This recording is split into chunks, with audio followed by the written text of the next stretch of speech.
Upay nga aga muli mga kabugtuan. Morning. The Bible said, a single day in the house of the Lord is better than 1,000 anywhere else. Amen? Dusig nga ni mo sapit, bugto. You are in the right place.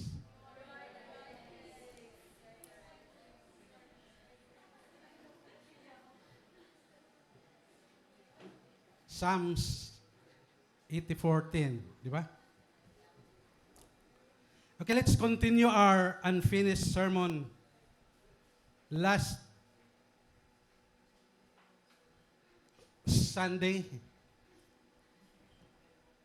wala kita ito makatapos kay waray dito clock.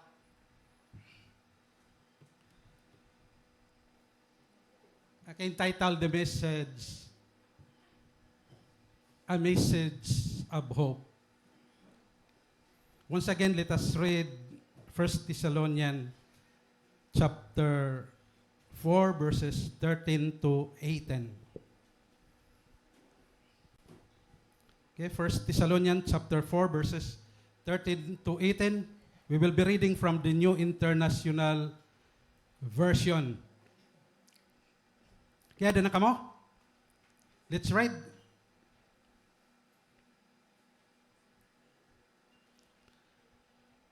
Brothers, we do not want you to be ignorant about those who fall asleep or to grieve like the rest of men who have no hope. We believe that Jesus died and rose again, and so we believe that God will bring with Jesus those who have fallen asleep in Him. According to the Lord's own word, we tell you that we who are still alive, who are left till the coming of the Lord, will certainly not precede those who have fallen asleep. For the Lord Himself will come down from heaven with a loud command, with the voice of the archangel, and with the trumpet call of God, and the dead in Christ will rise first.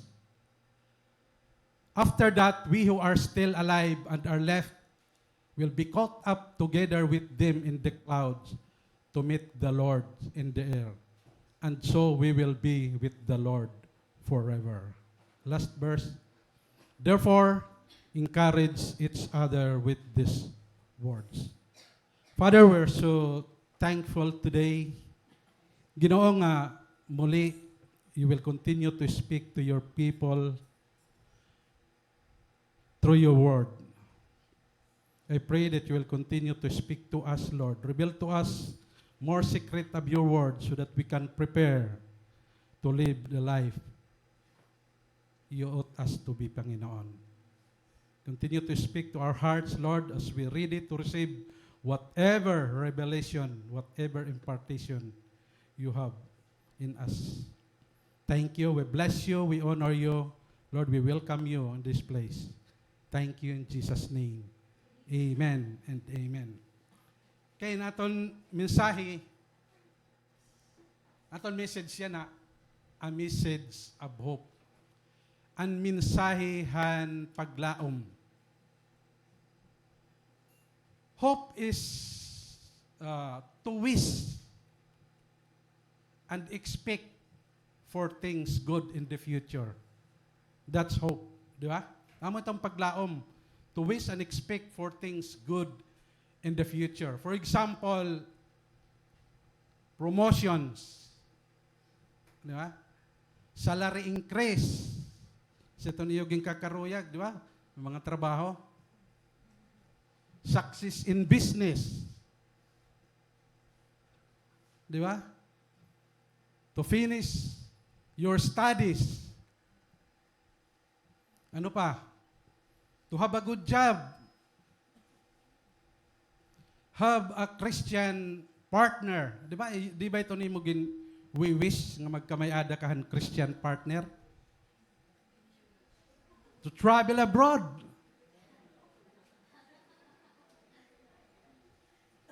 To start well and finish well. Di ba? So, hope is the result of faith. Amen ba? Resulta hiyahang pagtuo. If you don't have faith, you cannot have hope. As simple as that. If a man or woman believes in Jesus, he or she will not perish, but have everlasting life. That's hope. Pag ang tao tumo kang Ginoo, may dahiya kinabuhi nga waray katapusan. Amen? And hope is the anchor that sustains the Christian of all the troubles of life, of all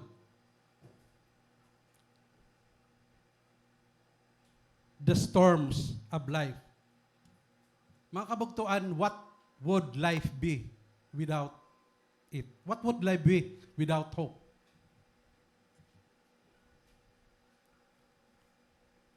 Ano ang klasehan kinabuhi kon waray ang tao waray paglaom? Of course, it's meaningless. That's why Apostle Peter advised na siya, therefore fix your hope fully on the grace to be given you when Jesus Christ is revealed. So na siya, therefore fix your hope fully. Makabugtuan, Peter reminds the believers that particularly mga kabugtuan, those who are in distress or persecuted to hope fully, totally, and entirely upon Christ and the fulfillment of His promised salvation. Amen? Asen din yung karuyag sigun ni Apostle Peter nga magbutang kita hang paglaom di dalaha Ginoo. Nothing we can gain, earn, or accomplish on this earth, mga kabugtuan, is to be compared with the riches that are in Christ Jesus. Mga kabugtuan, waray ikakumpara. Ang nga tanan nga mga butang nga na-accomplish mo din kalibutan, i-compared han riches nga aada kang Kristo. We do ourselves a great disservice when we begin ourselves to put our hope and confidence on sources outside of God Himself. Rather than mga kabugtuan, and promise of eternity with Him in heaven. Ito yung tinatawag nga, that's a harmful action not to hope in the Lord. Great disservice, mga kabugtuan. Hopelessness happens really when you don't know God and His Word. Kasi nga kanina nga, hope is the result of faith. And faith comes from hearing and hearing the Word of God. That's why, mga kabugtuan, hopelessness happens when you don't know God and His Word. That's the reason, that's what happened to the Thessalonian Christian here in our passage. That's the reason why the Apostle Paul wrote this letter. Because the Thessalonian Christians were experiencing hopelessness. Nakaka-experience hirahan kawaray han paglaom. Anong reason? Because of their ignorance of the Word of God. Amen? So Paul wrote them and answered the questions they have, mga kabugtuan, and urged them not to be ignorant. Especially ang topic ni Apostle Paul, hinidin nga later, the events that will take place in the future, mga kabugtuhan. He let them know that the coming of the Lord is not an event that should paralyze them, that should cause them to cause hopelessness, mga kabugtuan. But instead, this event will encourage them to have hope, mga kabugtuan. As itong mga kabugtuan na natatabuhan mga Thessalonian Christians. And of course, not only to them, but it's also for us Christian today. Para liwat inihaaton niya nakapanahonan. Kaya nga ni an aton passage siya ng mga kabugtuan, Paul talk about the second coming of Christ, the resurrection of the dead in Christ, the rapture, and the great reunion of all believers. Mga bugto, dako ini nga event nga tiabot. Nga i-expect kan mga Kristohanon. Well, Paul is writing this letter, nag-i-expect siya nga maabot ini nga event han era time. 2,000 years na ang naglabay. How much more we are today? Are we expecting that this event will happen in our generation? Mga kabugtuan,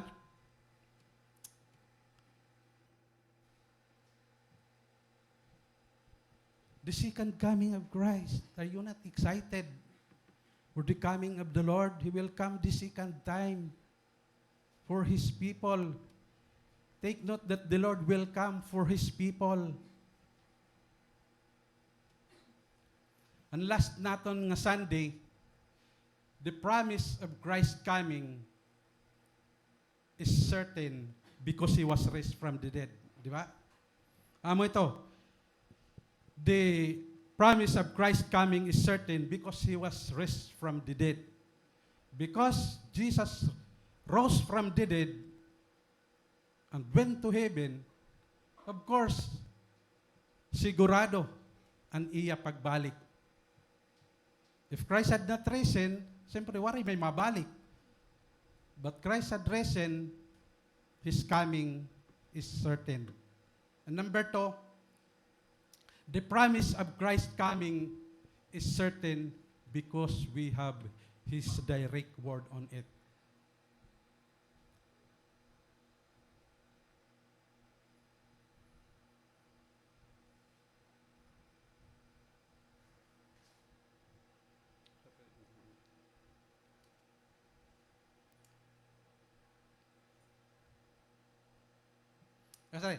According to the Lord's own word, we tell you that we who are still alive, who are left till the coming of the Lord, will certainly not precede those who have fallen asleep. Mga kabugtuan, Paul here is emphasizing that he was not speculating or offering his own opinion. Rather, he is relating to us a direct word from God. Kumbaga, tikang God ini nga revelation ha Ginoo. And he calls this truth a mystery. Ang tawag niya 1 Corinthians chapter 15, he calls this truth a mystery. Something which was not previously revealed. I believe, mga kabugtuan, I think God directly revealed these things to Paul. Gin-revealed ini ang Ginoo ngadto kan Apostle Paul. And this makes the promise of His coming and our being raised up with Him certain, mga kabugtuan. Those who have died in Christ, mga kabugtuan, have real hope. Ang mga nagkamatay, dida kang Kristo, ang mga tao nga nagkamatay, nga nag-alagad kan Kristo, may dahira tinuod nga paglaom. They would not believe and abandoned during or forsaken during the rapture. At ito naman mga buhi, and are left till the coming of the Lord, will not precede those who have fallen asleep. The word precede means to come before, to prevent. Diba?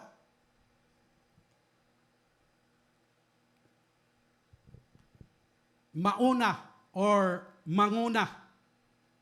Para ni Apostle Paul i-comfort ang mga Thessalonian believers. Nasaring niya Apostle Paul, ang mga buhay at that time, nasaring niya, according to the Lord's own word, we tell you that we who are still alive, who are left till the coming of the Lord, will certainly not precede those who have fallen asleep. Para i-comfort ni Apostle Paul at mga Thessalonian Christian kay nagugupong hira. They were ignorant of the word of God. Nasaring Apostle Paul, adton mga buhi, diri mahiuuna ngadtuhan mga nagkamatay na, nga nag-alagad ha Ginoo. Amen? Ibig sabihin, diri ang mga buhi advantage para ngadtuhan nagkamatay na. Kasi, nasaringan aton text, aton verse,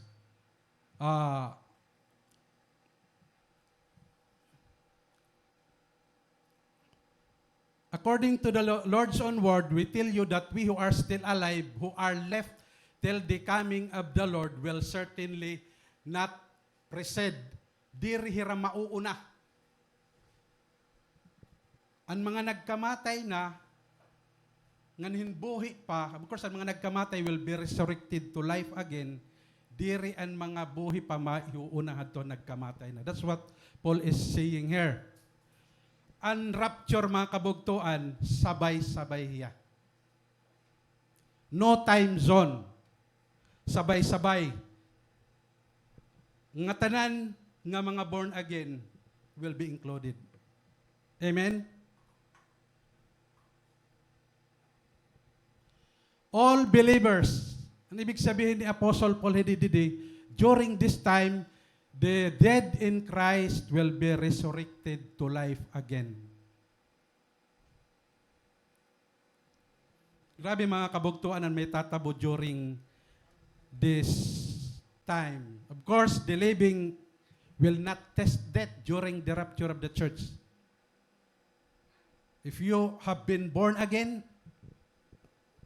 you will die once and possibly waray kamatayon because you will be raptured. Amen? So mga kabugtuan, and promise kan Christ coming is certain because He was raised from the dead. Certain because we have His direct word on it. And another thing mga kabugtuan, the Christ coming is certain because mga kabugtuan, we will reunite us with our loved ones who have died in Christ. And we will have a new resurrected body and will unite us to Christ forever. So, matindi ano? During this time, makakasiguro kita ang Christ coming certain kay ang mga nagkamatay na nga, nahiuna haaton will be resurrected to life again.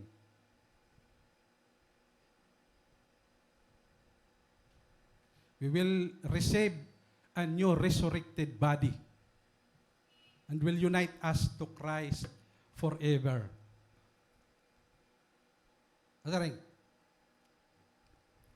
For the Lord Himself will come down from heaven with a loud command, with the voice of the archangel and with the trumpet call of God, and the dead in Christ will rise first. Saring hawaray-waray, hibabatian ang guliat hin usang nga sugo, ang tingog han arkanghel, sugad man ang tunog han trumpeta, han Diyos, ngan malosad ang Ginoo nga haw tikang halangit, ngan mababanhaw anay ang mga nagkamatay nga natuo kan Kristo. Makabugto ang this verse talk about the second coming of Christ and the resurrection of the dead in Christ. Ha? For the Lord Himself will come down from heaven, that's His second coming, with a loud command, with the voice of the archangel, and with the trumpet call of God, and the dead in Christ will rise first. So this verse talk about the second coming of Christ and the resurrection of the dead. Of course, the second coming of Christ have two parts. May duha hiyang parte or phase. At the rapture and His second coming. At the rapture, the Lord Jesus will come for His saints. At the second coming, the Lord Jesus will come with His saints. Naintindihan niyo mga kabugtuan? When the Lord Jesus come, He will come to meet His people on air. Saringan naton, verse, for the Lord himself will come down from heaven with a loud command, with the voice of the archangel, and with the trumpet of God, and the dead in Christ will rise first. Who will take place during this event, mga kabugtuan? We are told, mga kabugtuan, that Jesus himself will come down in the clouds above the earth. Makani hi Jesus. Pero diri pa hiya madiritso ngan hihatuna. Take note of the events, mga kabugtuan. Jesus promises people that He will be coming back here on earth. But during the rapture of the church, diri pa hiya madiritso. Kasi may duhangani nga phase or part and second coming. The rapture will, the Lord Jesus will meet the resurrected believers and the alive to meet Him on air. Imagine, mga kabugtuan, magmimit kita hang Ginoo dida hakalawakan. You know, mga kabugtuan, it's very hard to fit this into a secret rapture. I was watching a sermon about rapture last week. Ira mga view, may iba-iba nga mga view. Ira view nga, ang rapture ko no secret, waray maaram. Pero para haakon, ang rapture, maaram ang nga tanan. Kasi, ini nga aton niya na verse, parallel to John's description of the second coming. Nasaringi John, look, this is what John the Apostle, John the Beloved saw while he was in the island of Patmos. Yeah. Look, he is coming with the clouds, and every eye will see him, even those who pierce him, and all the people of the earth will mourn because of him. So shall it be. Amen. So every eye will see him, mga kabugtuan. Meaning this is a worldwide appearance in the sky. Our text says, and every eye will see him. Nasing pagani didi, even those who pierce him. At nag-stab haiya. And all the peoples of the earth, all, imagine, all the people of the earth will mourn. So I believe ang rapture, maaram ang nga tanan nga tao din kalibutan. It could be televised, di ba? The social media, we don't know. But every eye will see him during this time. Kaya, dire ko na agrehan, mga view nga, sikreto lang. Of course, ang mararapture, mga believers in Christ la, di ba? Yeah? Sila, for the Lord himself will come down from heaven with a loud command, with the voice of the archangel, and with the trumpet call of God, and the dead in Christ will rise first. Take note, mga kabugtuan, nasing didi, with a loud command. Of course, mababati itohan mga katauhan. With the voice of the archangel, and with the trumpet call of God. So, mga kabugtuan, we believe that the rapture is not secret. Diri hiya sekreto. Nga tanan mahibabaro. Nasaring hidyan, every eye will see him. Amen? Ang pakiana, when will this be? Sano ini nga rapture nga aton ini ginihinulat even the time of the apostles, they believed that rapture will take place in their days. How much more we are today. But of course, the Lord Jesus said in Matthew chapter 24, but on that day or hour, no one knows. Amen? Not even the angels in heaven, nor the Son, but only the Father. So waray God han Ginoo ig-reveal kon sa ano nga pitsa, ano nga year, ano nga time. What's the purpose? So that His people can prepare. Para kita mga kabugtuan makapag-ready. Amen? Kung ang Ginoo mabalik han 2026 pa, could be diri kita makapag-prepare yan na. So mapay na lang no one knows the day or the hour, not even the angels of heaven, nor the Son, even Jesus, diri maaram. And hiya humanity, but only the Father.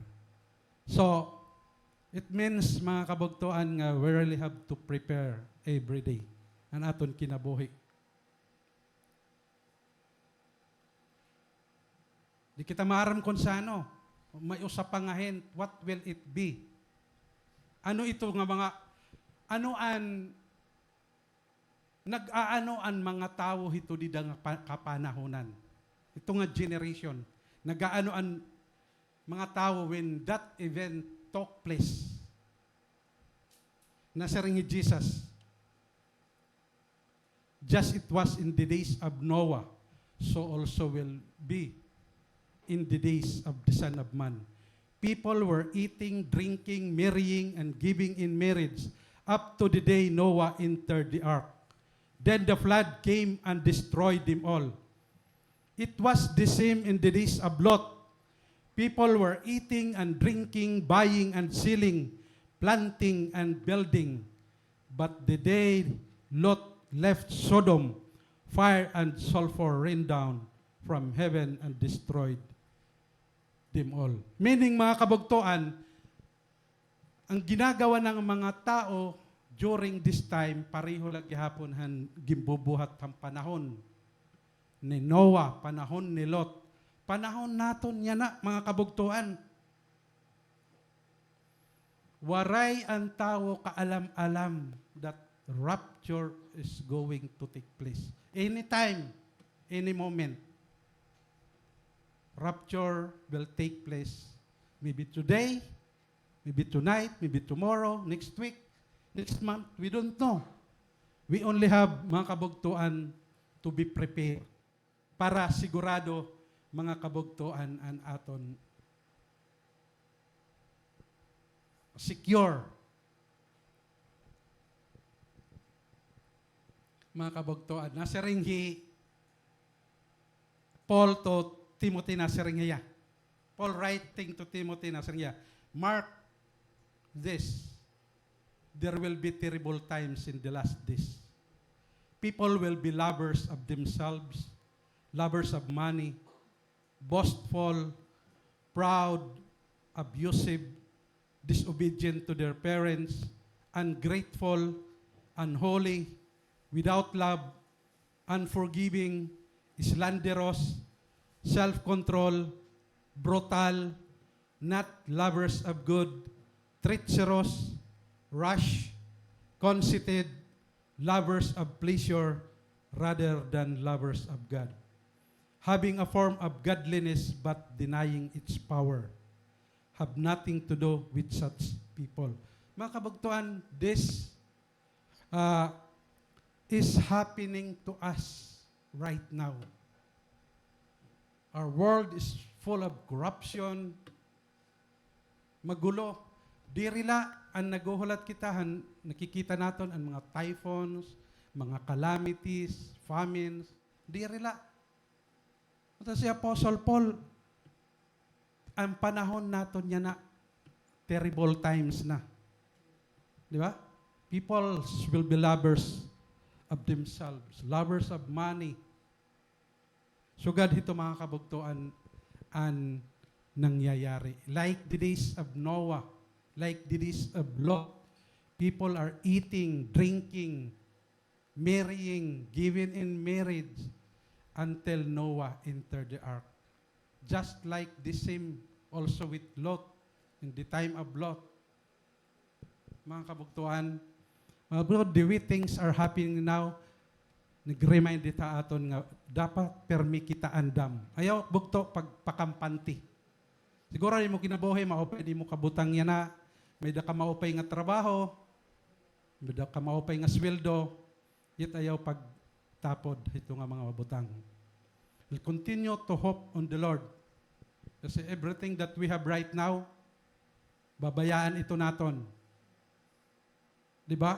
But di naman mali ang paniguro, mga kabugtuan. Ibig sabihin, we really have to pursue what God wants us to pursue. Ang kaburoton hang Ginoo ang mangyari han aton mga kinabuhi. Amen, mga kabugtuan. And the next event, mga kabugtuan, is the resurrection of the dead in Christ. The dead in Christ will rise first. After Jesus will come down, the next event is the resurrection of the dead in Christ. Ang mga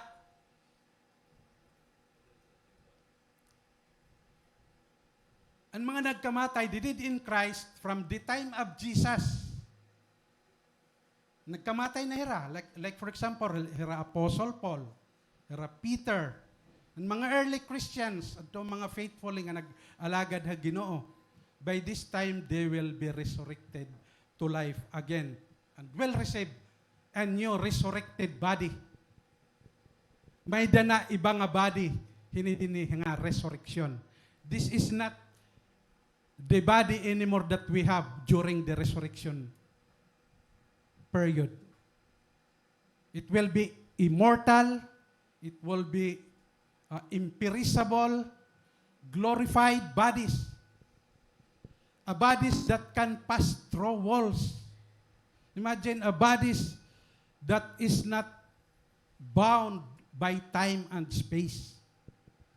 It's a different body. Di rin a body nga subject to sickness. It's glorified. Imagine a body that can pass through walls. What kind of body is that? Saring ko nga ni, grabe, babalyo ko pan akon karer, han relasyon, han money, han anuman nga mga butang dini kalibutan, and gin-promise ni Lord. This just a resurrected body. You will receive, we will receive a resurrected body, a glorified body, an imperishable body, an immortal body. This body is mortal, subject to decay, perishable. But during the resurrection of the dead, mga kabugtuan, it will be a new body. Bag-o hiya nga body. And this is, mga kabugtuan, the first resurrection. Look at this picture. The first resurrection will happen during the rapture. Here. This is the first resurrection. The people who will be resurrected here are the dead in Christ. Ang mga tao nga nag-alagad ha Ginoo ti kang Christ ngan hidinhi. Okay? 2,000 years ago na ang naglabay, damo na nagkamatay nga mga nag-alagad ha Ginoo. They will be resurrected at the rapture. What about the Old Testament saints? They will not be yet resurrected during the rapture. The Old Testament saints like Noah, Abraham, Isaac, Jacob, Daniel, David, Isaiah, Jeremiah, they will be resurrected here during the second coming.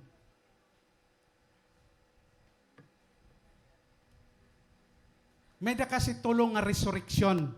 Okay? First resurrection happens during the rapture, where those who died in Christ will be resurrected to life again. And those who are alive, like us, will be caught up together with those who died in Christ to meet the Lord in the air. And the next resurrection will be on the second coming of Christ, when the Lord Jesus comes here on earth to set up a physical kingdom, the Old Testament saints will be resurrected to life. Di ba, Karisyo, ano? During the 1,000 years kingdom of Jesus here on earth, we will be together with all the New and Old Testament saints. Makikita natin dito, hira. Noah, hira, Abraham, Isaac, Jacob, Moses, Joshua, Isaiah, Jeremiah, Ezekiel, Daniel, and all of the heroes of faith. Ito dito. Imagine, mga tuan. And the last resurrection will be during the final judgment. Here, after the 1,000 years kingdom on earth. Amo ito didaan mass resurrection. People from the time of Adam down to this generation who are not saved will be resurrected to life again to be judged. And they will be thrown into the lake of fire.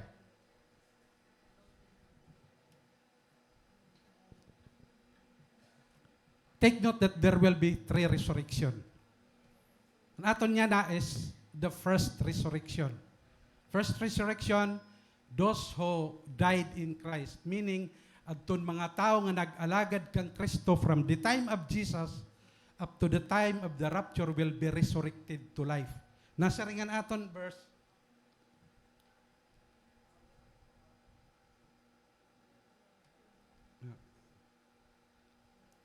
For the Lord himself will come down from heaven with the loud command, with the voice of the archangel, and with the trumpet call of God, and the dead in Christ will rise first. Tapos, nasa ringan sunod, after that, we who are still alive and are left will be caught up together with them in the clouds to meet the Lord in the air. And so we will be with the Lord. Katimahan resurrection. That's why nasing din previous verse nga, dirihira mag-uuna.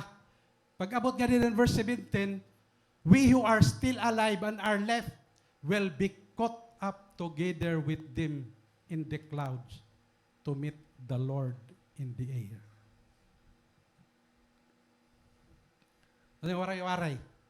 Niyan babayawon upod hairangad to ha mga dampog, kita nga mga buhi pahadto nga panahon. Pagtapo han Ginoo, didto ha panganoron ngan diri na kita mahibubulag ha Ginoo.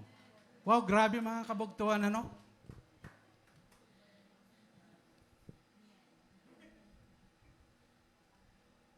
This verse talk about the rapture of the church and the great reunion of all believers.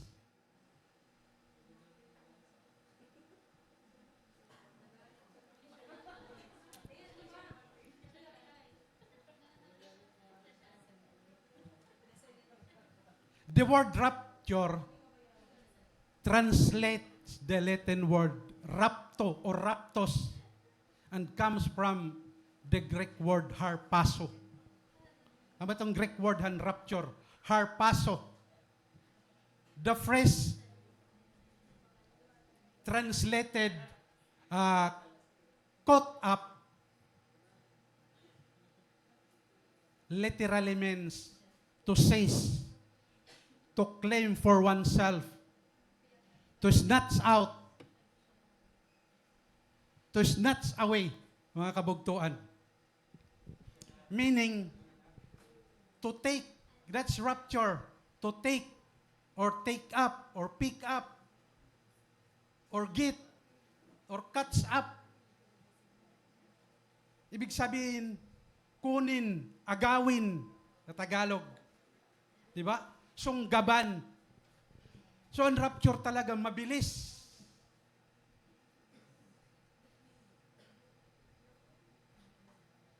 Nagiging secret na lang eh, kay malaksiya.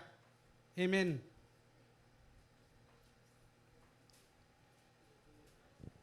while we don't have, mga kabugtuan, the word rapture in the scripture, clearly the doctrine and teaching is there. Amen? Waray man talaga word nga rapture ha Bible. But the word caught up, in Greek word, harpazo, means to take up, pick up, get, extract, catch up, to seize, to claim for oneself, to snatch out, to snatch away. That's caught up.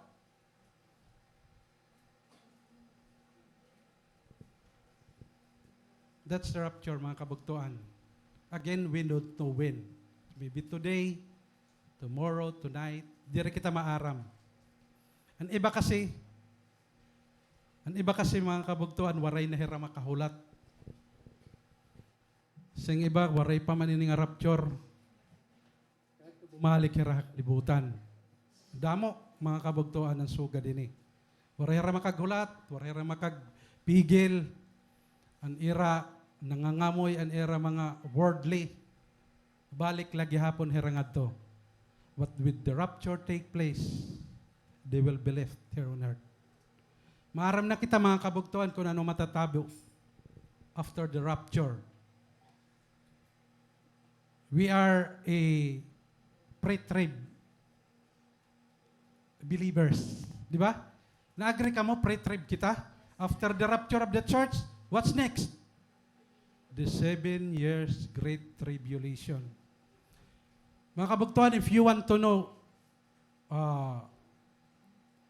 what will happen during the 7 years tribulation, ay natong kanina picture. Just study Revelation chapter 6 o Revelation chapter 18.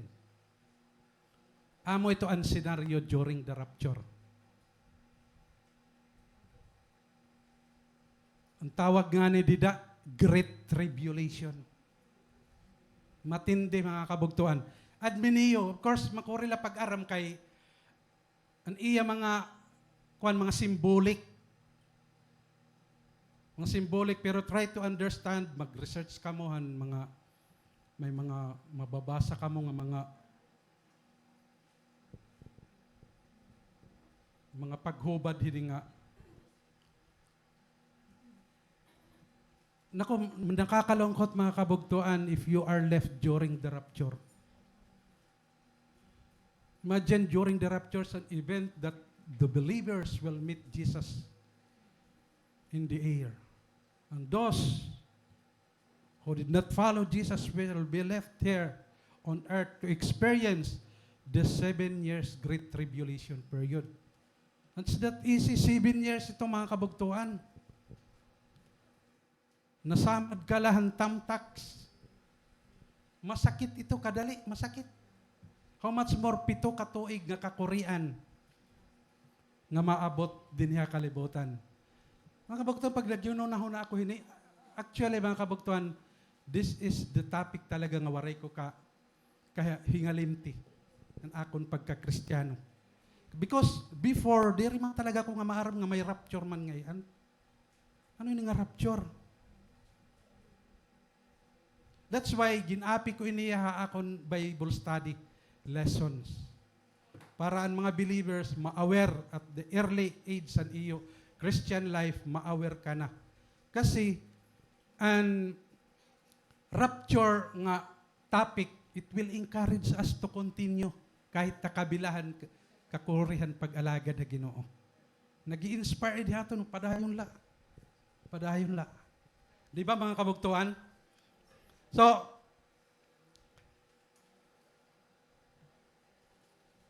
the rapture of the church, mga kabugtuan, is a foundational doctrine of the Christian faith.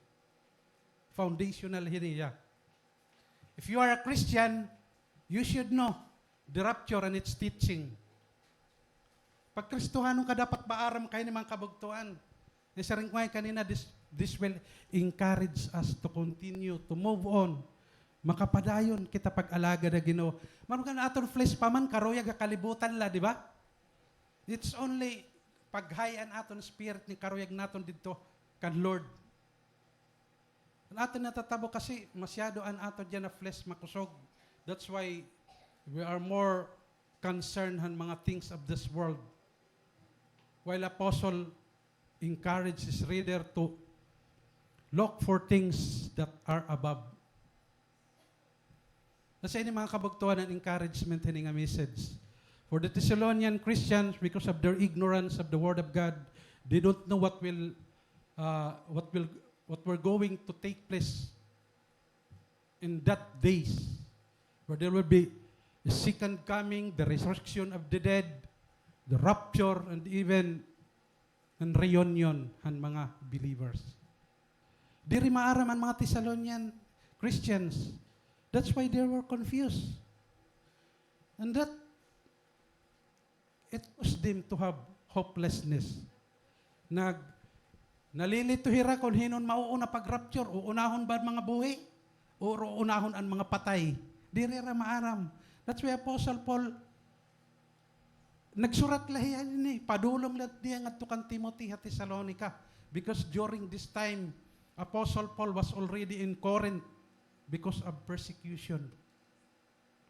His work in Thessalonica was halted about only 6 months because of a severe or intense persecution. But Apostle Paul told Timothy to go back to Thessalonians and check the newly planted church. And Timothy found out that these were the things nga nagugupong hira. And that caused them hopelessness. Siguro lata aton, dani kita diri la kita nagkaka-experience ng hopelessness because of the things we have right now, di ba? We are entertained by social media. Damo yan ang i-entertain aton. In fact, this is an exciting days to be alive, mga kabugtuan. To the point nga, ang pag-alagad na Ginoo parang part na lang kinabuhi. Diri, life. Dapat ang pag-alagad na Ginoo life. Because Jesus is our life. He is not part of our life. He is our life. Without Jesus, we are nothing. Amen? And that's why, kaupay mga kabugtuan nga, letter ni Apostle Paul that has been written to the Thessalonian Christian and also nakatagamtam liwat kita yana. Na-inspire kita pangalaga na Ginoo, pagserba Ginoo because of these things. Kaupay ni nga topic mga kabugtuan. May dangayan rapture, may second coming, may resurrection, may reunion. Grabe mga kabugtuan.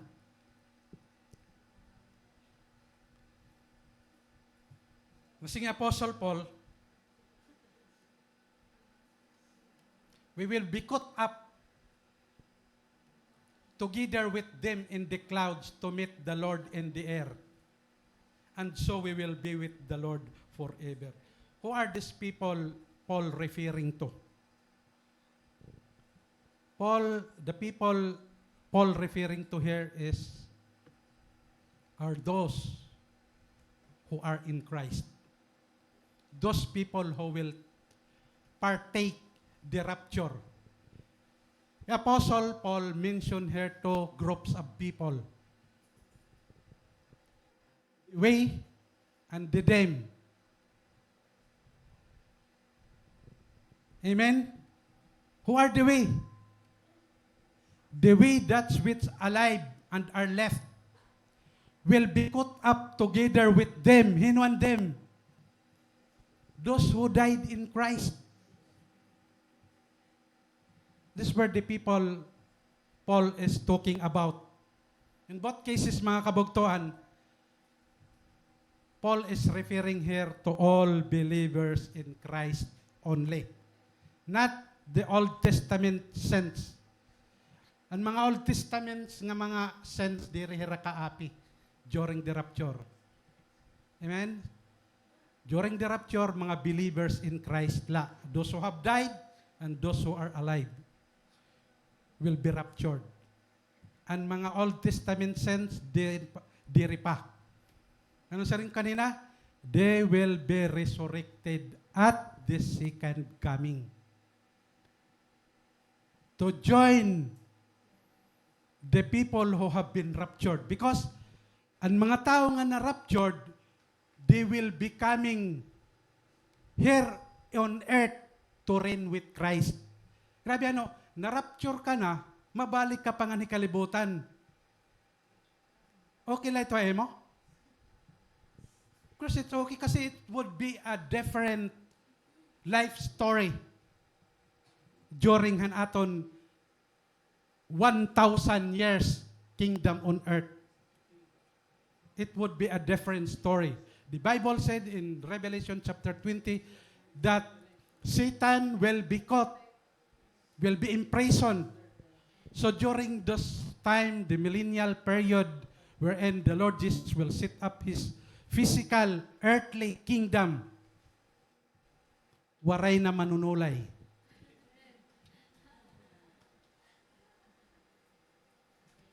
Waray na panulay. Di ba? Waray na masaray mo, nga di kita disko. Ang masing nalay mo, nga di atin kita cell group, may dadi pagturonan, han pulong ang Ginoo. Waray na.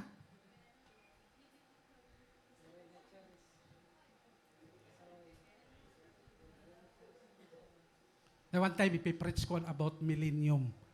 Para kamo, the millennial reign of Christ, wherein the Lord Jesus will come. The second time, His first coming, He came to set up a spiritual kingdom.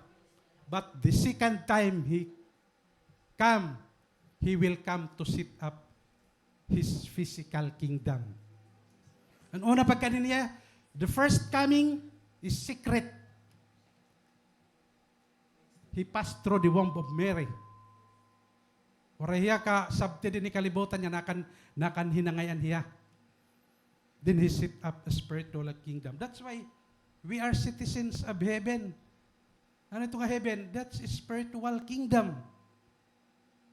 And He will be coming back. That's His promise. His promise this for His faithful people, mga kabugtuan. Diri parahan nga tanan nga mga tao. Para nga tulahan mga faithful niya nga mga katawhan. Jesus promised that He will be coming back. It's not just an ordinary coming back, but it's a glorious coming where every eye will see Him. To set up a physical kingdom here on earth. Sa ringang Bible, ang mga halas dito, uyagan na lang ang kabataan. Ang mga leon. One day, magpipreach kita ito nga topic. Mamapay talaga during the millennial period. That's why, dapat makaabil ka na han rapture yan na. Amen? Have your reservation now. Bangin buwas, late na. Buwas na lang ako magsiseryoso pangalagad ha Ginoo. Inag-rapture niya niya gabi. Lakad to ka disuluhan. Lakad to ka party. Bilin ka. Kaya nga ni, sabi ko nga ni, ang rapture, it's not secret. Because damo ang mga Christian na waring magtuhay pa alagad na Ginoo nga mabibiling. Because nagbarho na nga millions of lives vanish na kawag during the rapture. Parang na rin, nag-rapture na. Parang na rin. That's why we had to put the rapture as secret event. Maaram ang mga tao. Ang mga tao nga waray magdayong pag-alagad na Ginoo, maaram nila. Nag-rapture na. Because magiging news ito yan. Kabugmos ng kalibutan. Nasa rin dito. Billions. I think billions of people vanished before the face of the earth.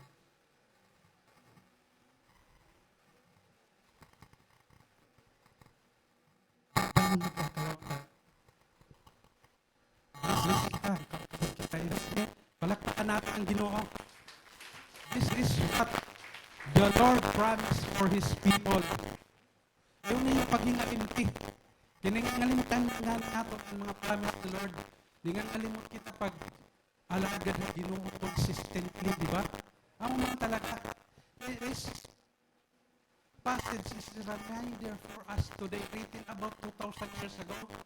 Yet, fresh lagi hapon ang revelation niya yan na paaton kapanahon.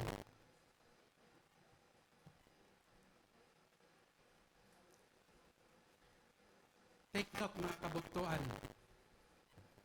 Take note that the rapture is not for everybody. Amen ba? Rapture is not for everybody.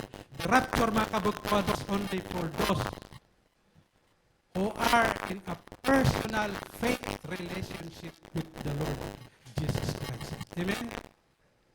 Para lang atuhan may relasyon na Ginoo. That's why, mga kabugtuan, ayaw ka mo pakahubya pag-journal.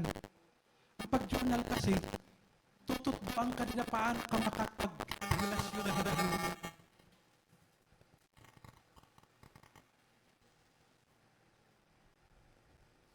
Those who only have a personal faith relationship with the Lord Jesus Christ will partake the rapture of the church.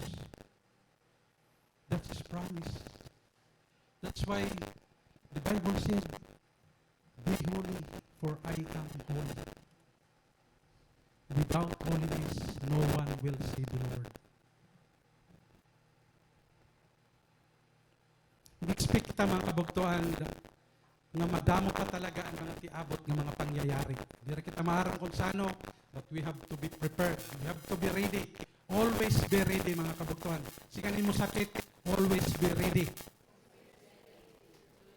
Amen?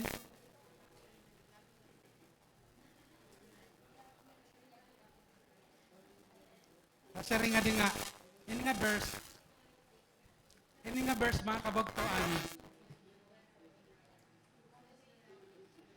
this verse reminds us that on the day of the rapture will also be the day of our reunion.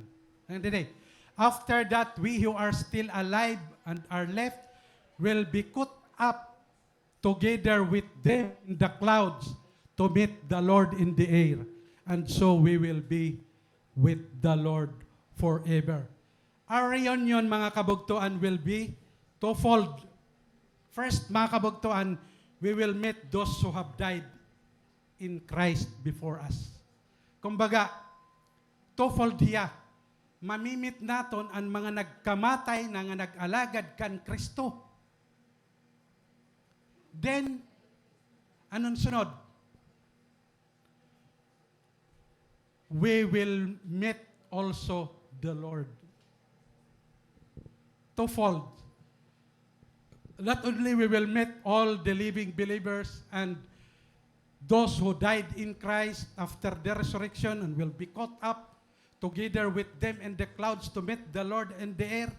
Nasa day, and another, so that we will be with the Lord forever. So twofold ang reunion dida. Magkikirigtahan nga tanan nga mga believers nganhi Jesus. Yes, mga kabugtuan, makikita na nato ni Lord. Wow. Wow. Iribay to wow hay mo? Wow, wow, wow. Grabe, mga kabugtuan.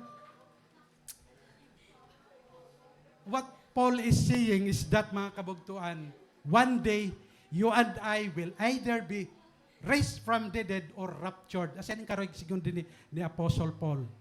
One day, kung naabutan ka ang kamatayon nimo, you will be raised to life again.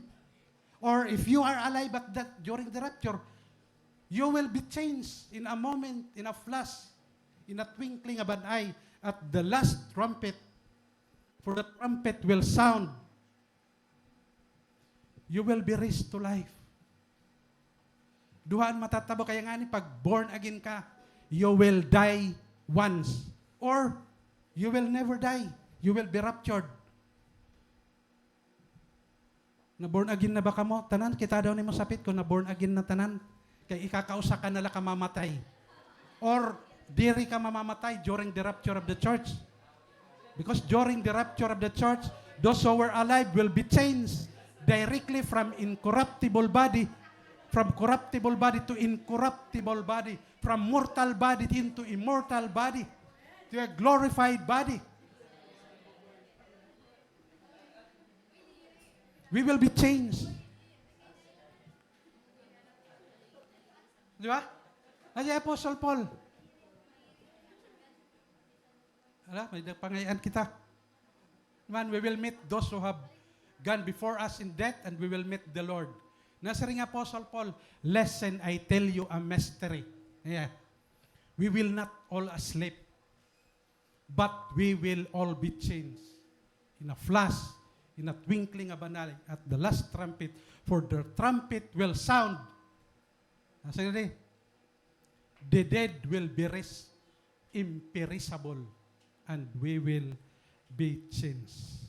Grabe ano, mga kabagtuan? On that glorious day, mga kabagtuan, we will look on the Lord who died for us on the cross. The one who loved us and redeemed us. We will meet the one who conquered death, hell, and graves. Mga kabagtuan. Paul says, nasaranghiya, and so, we will be with the Lord forever. Imagine, mga kabagtuan, imagine what it will be like to see Him face to face. Di ba? Imagine what it would be like to hear His voice, to feel His touch, di ba? Imagine what it will be like to be able to bow down at His feet and thank Him of the cross, of the blood, of the empty tombs, of the Bible, of the Holy Spirit. Thank Him of the church, mga kabagtuan. Kung waray simbahan, ano na?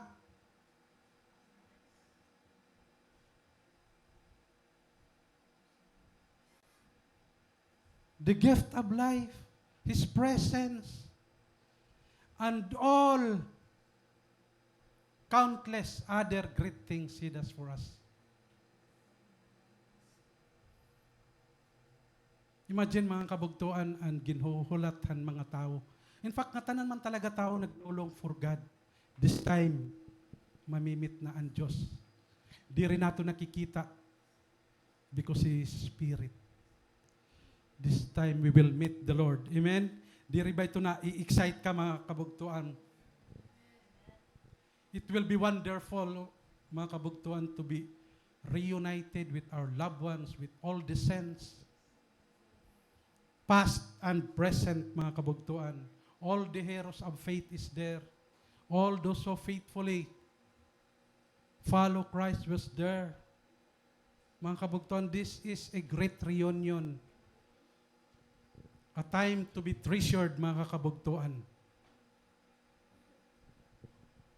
My prayer, mga kabugtuan, we know that only very few will take part at the rapture. Maharam kita ito. At my prayer nga dapat nga tanan kita dinhi mga kabugtuan will avail. Amen. Dapat maka-party kita hininga panahon. Di ba? We will meet those who have gone before us, those who died in Christ, and even those Old Testament saints nga nababasa la naton ha Bible, mamimit naton hira. Alive. You know what? The best part of that is we will be with the Lord always. Forever. He Lord man talaga ang aton ginihingyap. Nagiging problema la kay more on na sa sidetrack kitahan mga butang din kalibutan. Pero tinuod la, ang Ginoo man talaga natong ginhulat, di ba? Yan naghimo aton. We were created for Him. We were created for His purpose. Para man talaga kita iya. That's why mamuhay kita according to the purpose God designed us to be. Amen, mga kabugtuan? Question, how can we be sure that we are going to partake? We are going to take part of this event. Paano kita makakasiguro nga makakaapi kita hini nga event? Mga kabugtuan, this is just my simple advice. Live each day as if it's your last day. Live each day as if Jesus will come today. And be faithful to do what God entrusted you to do. Pag nabuhat mo ini mga kabugtuan, you will be 100% will take part during the rapture of the church. Another thing mga kabugtuan is to live a life driving with purpose. I think the more fact that you are not sure, siguro nakaka-feel ka nga, diri ka pa sure nga madadarakan rapture. I encourage you to live a life driven by purpose. Worship, fellowship, to become like Christ, ministry, and mission. Ipamuhay ito, mga kabugtuan. Diri ka magmamali. Many times, waray natabuan at mission and aton cell group. That's okay. Balik la. Kasi we really have to live a balanced Christian life. A life live on purpose. Diri la kay worship, fellowship, to become like Christ. Ministry and mission, neglected na. That's what other people are doing.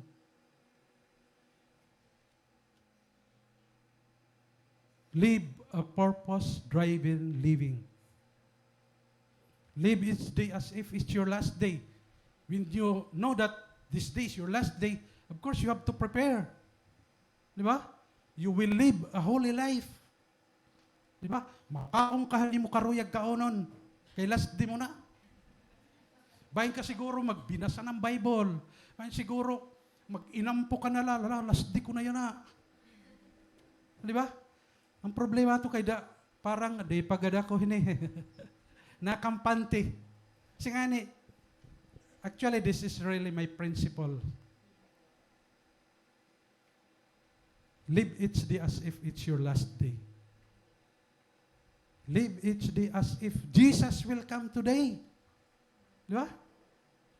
And be faithful to what God entrusted you to do. If you have your ministry, your cell group, be faithful on that. Rapture is secured. And you will take part in that event, mga kabugtuan. Mga kabugtuan, the practical value of Christ coming is hope and comfort now in times of grief, mga kabugtuan. Paul ends this passage with a practical application. He said, therefore, encourage each other with this word. Nasa nga waray-waray, sanglit pag dinasigay kamo tungod hini nga mga pulong. Paul is telling the believers. Iya ginsiring ang mga believers to remind one another that this life, with all its pain, sorrows, and problems, is merely a temporary existence. Mga kabugtuhan, ang mga kalungkutan hatong kinabuhi, ang mga kakurian, and yun na natin mga failures, that's temporary. Paul tells us to find our hope, our comfort, and our encouragement in the coming of Jesus. Amen? If you are experiencing, mga kabugtuan, if you are experiencing problems, troubles, trials of any kind, let me remind you this morning that the Lord is coming. He is coming very soon. Are you excited? Mga kabugtuan, hangyo ko kamo nga magkatok daw. Please stand. Bow your head. Hallelujah. And respond, mga kabugtuan, ang aton message. Mga kabugtuan, if there is someone here today who is not sure that you are not going to take part of the rapture,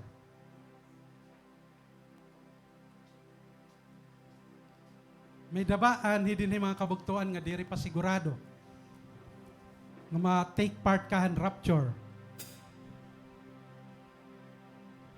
Mga kabugtuan, this is the time to settle this issue. Panahon na ini, bugto nga, isettle mo ini nga issue. Because tomorrow may be too late. Baka huli na ang lahat bukas. Our text says, the Lord is coming. And we don't know when. We don't know when the Lord will come. We don't know when the rapture will. But it's coming. The Lord is coming. That's what He promised to His people.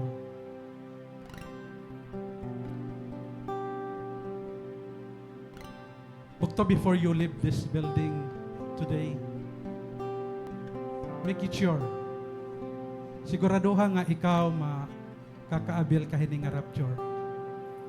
Tell God, Lord, I'm longing for this event.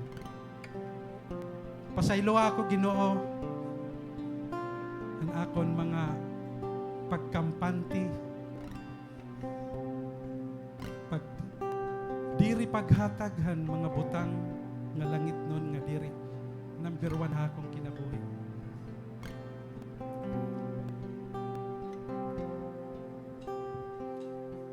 Ma-realize ko, Ginoo, yan na nga kaadlawan. That this message will remind us, mga kabugtuan, again and again, that the Lord is coming.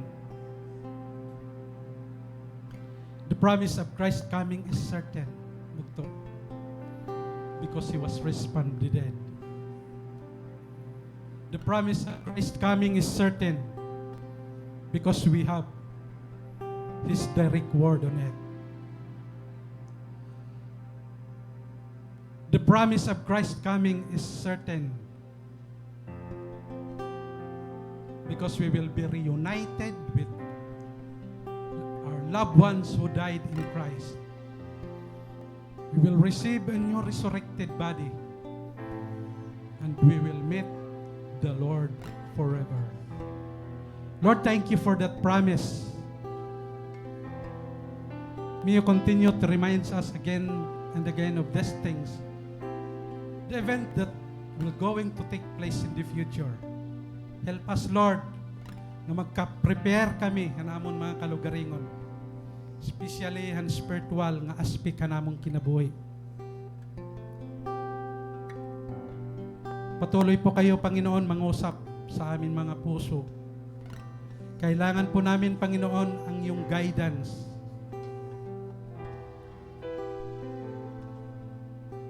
Maraming mga bagay ang naghahatak sa amin dito sa mundo, Panginoon. God, help us. Have mercy on us, Lord. Thank you for the message for today. Nag-remind din ni Haamon kung paano kami mga lagad di dahae mo.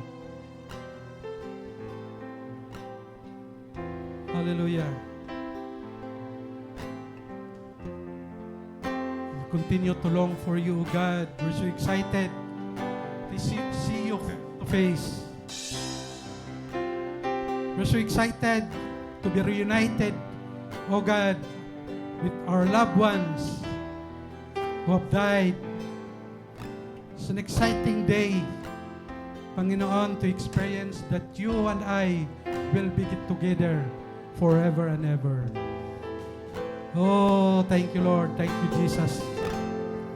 Hallelujah. Padayon ka, Ginoo, mamuhat ani mo mga katawhan, Panginoon. This is what we need, Panginoon, in these last days. We are so much entertained to the point nga nangangalimot na kaliham imo mga pulong. But I pray, Father, you will continue to speak to us through your word. Kau Ginoon mag-inspire ha amon terbi adlaw-adlaw gabi